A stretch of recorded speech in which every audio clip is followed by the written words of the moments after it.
The first question came up with a lot of the mariners here on board, and that question, what will you name the next Holland America Line ship?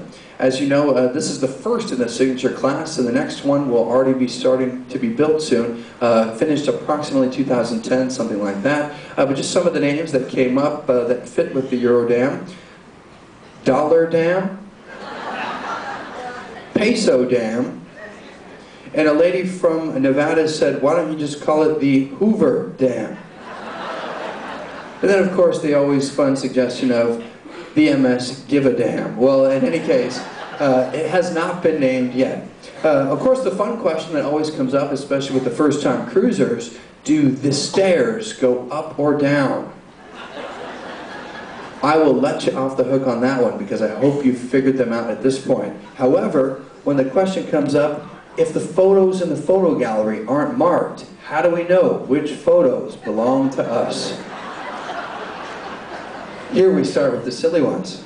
Of course, the question always comes up, especially during scenic cruising, as people are trying to make their way out onto the bow of the ship.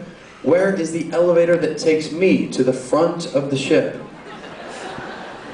This is the Eurodam, not the Starship Enterprise, okay? So these elevators go up and down. Of course, one question that came up, especially when we saw those icebergs, had to do with the captain, and the question is, if the ship were to go down, if the ship were to sink, is the captain obligated to go down with the ship?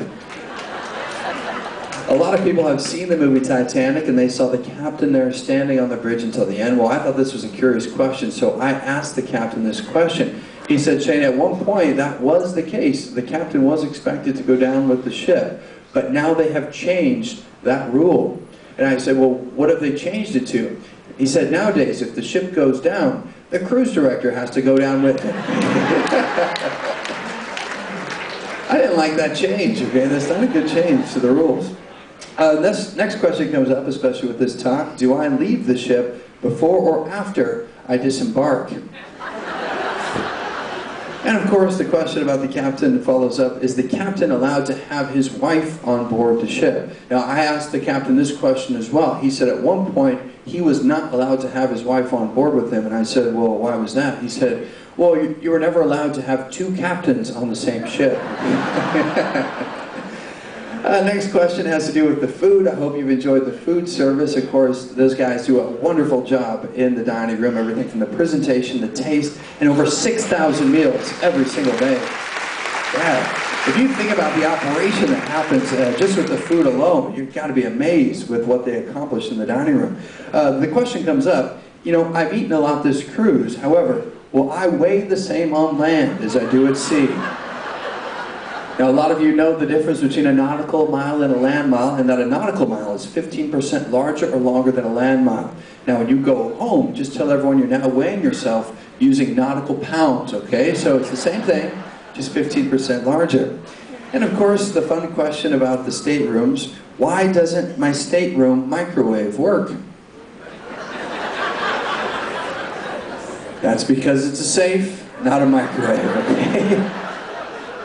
And of course, the question that comes up during the rough seas, and of course we didn't have a lot of rough seas this cruise, which is unusual for a crossing. It was great, smooth seas for a crossing. The question comes up, what religion are the people wearing the little patches behind their ears?